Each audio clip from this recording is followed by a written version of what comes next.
Yo, what's going on, guys? It's your boy the one, back with more Tokyo Ghoul Break the Chains content, and in this video I'll be giving you the team builder guide. Let's get it.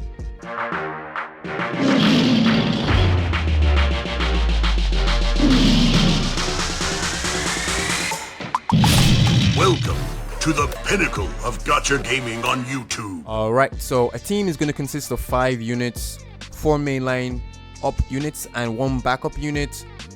And you can run anything from 1 support, 3 DPS. You can run 2 support, 2 DPS in your main lineup. Anything works. But me, in my case, I do like to run Uta in all my teams, as we've already gone through him.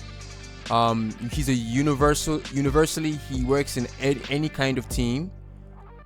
Giving everyone that star up, so no matter what mode you're using him in, no matter what mode you're going to be playing in, Uta is going to be a necessity in every single team.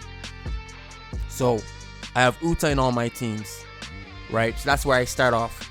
Now this is where things get interesting. So I like to run 3 DPSs, right?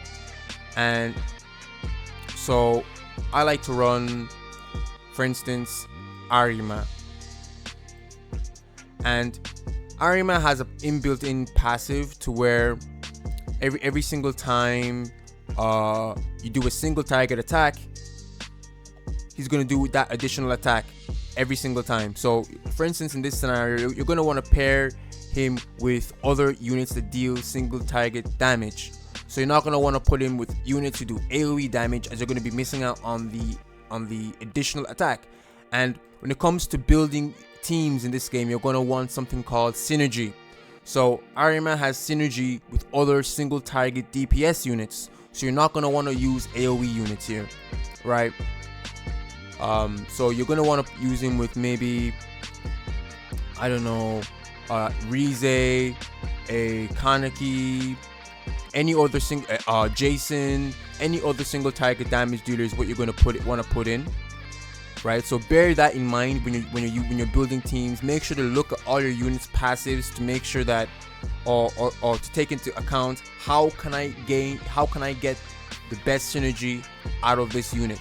And like in teams like this, you're gonna want a main team carry. So in my case, my main carry is Rize, because I have him built up, maxed out in every way. So Rize is my main unit, and she benefits.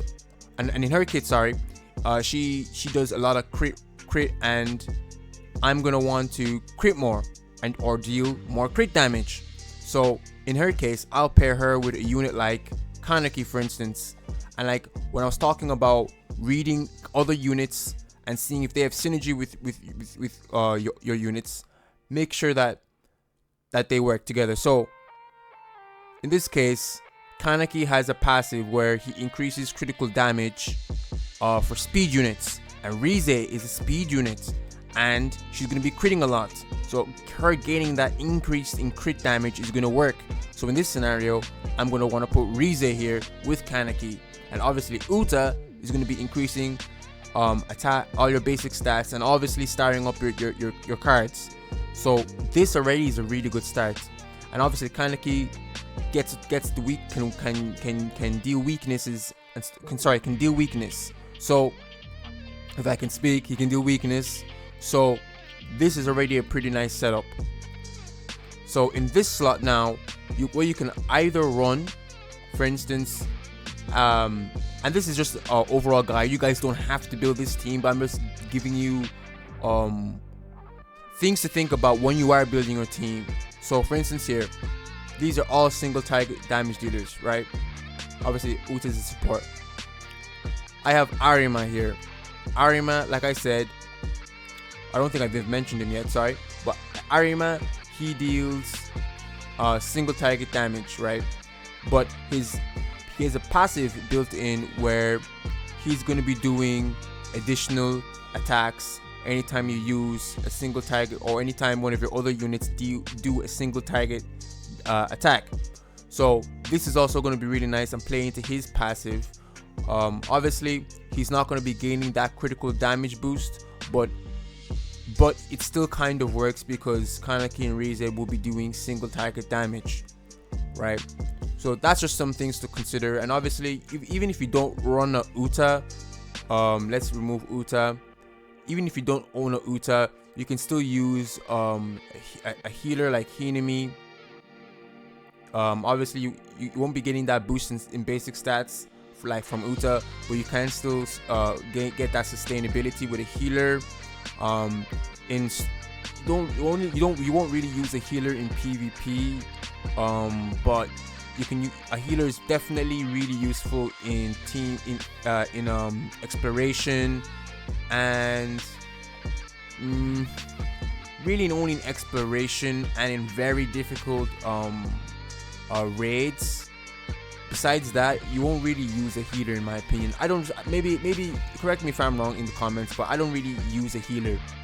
I feel like they aren't that important. I rather use a buffer rather than a healer. So, but you can use a healer to replace Uta in your teams. So you can run a healer and maybe a healer and a tank, for instance. So maybe if you have a Shu, you can run Shu in there. He's a tank, so he's gonna provoke. And then you can have a healer, so you can provoke with Tsukiyama, and then when they attack, you can heal with Hinami.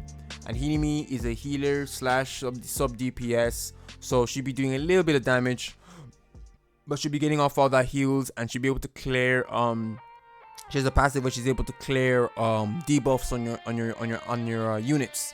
So you can run something like this: a tank, a healer, 2 DPS. This is also a really nice team comp, and we'll talk about backups real quick. So backup characters, how do you just throw in any unit here or any of your strong built up units? No. How you want to use a backup unit is certain units in this game have passives that take into effect from the backup state. So what this means is they don't have to be out on the field. When your main line units don't have to die for their passive to take effect. So their passive is gonna be happening from the back line, which is really, really good. And these are the type of units you want to put in here.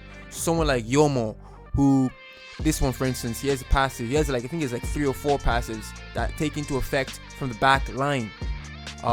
So for instance, this one here, boost, effective from the backup state. Using an energy card increases all allied characters' attack related stats by 6% for 1 turn, for instance. So, and there's more. Here's other ones as well, but we won't go through all of them. So units like this is who you want to put up in the backup state. There's other units, you don't have to use him. You can use Toka, you can use Naki, you can use I think it's Kurio, you can use I think any unit that has a passive skill that can take into effect from the backup state is who you want to put in the backup position. You don't want to just put any random unit and put in there. And this is a mistake I made myself in PvP. In PvP, I wasn't using a unit that had a backup passive. I was just using Juzo and I just had him in there. But Juzo doesn't really have a passive that takes into effect from the backup state. So I was missing out on that little buff that everyone else that I was facing in PvP had. So I was at the disadvantage because I wasn't using or getting any buff from my backup units, right? And another thing is a mistake that I made myself is for your assist units when it comes to team building. Early on, especially, preferably, you want to build up your SR units and start them up. I didn't do this because I just used all my SRs and rares for increasing the limit level on my units. But I have spent money. I am a whale, so it is what it is.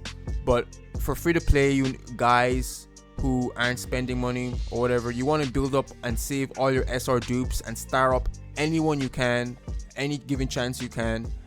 So use your SR units, star them up and try and max them out because they're going to be easier to max out than a SSR unit, for instance. So max out your SRs stars and build them up to at least level 70 and put them in your assist slots, and that will also boost your CP and make you stronger. So that will also help when it comes to building a team.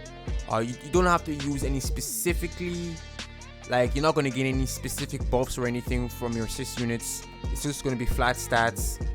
But yeah, I think I've covered everything.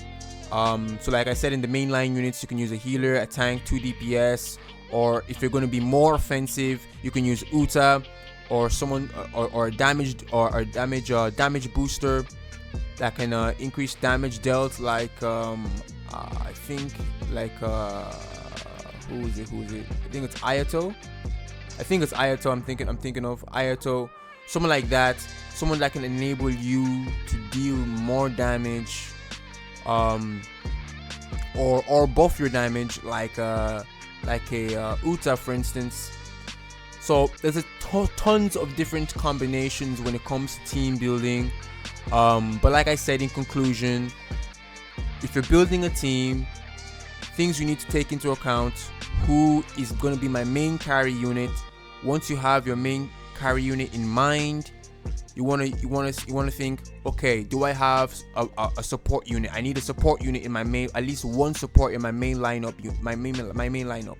Do I want to use an offensive support like Uta, who especially helped me on the offensive, or do you want to use someone who will help you more on the defensive, like a Hinami, or that was a bad example, but someone who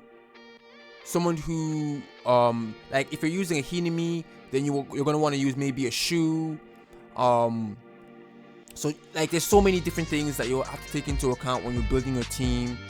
I did my best here to try and explain how to build your teams and stuff. Hopefully this video did help you out. If it did, leave a like. Don't forget to subscribe. Join us in the Discord, Lions Pride. Let me know if you have any further questions when it comes to team building. I'll try my best to answer all the questions in the comments. But for now, take care and peace, guys.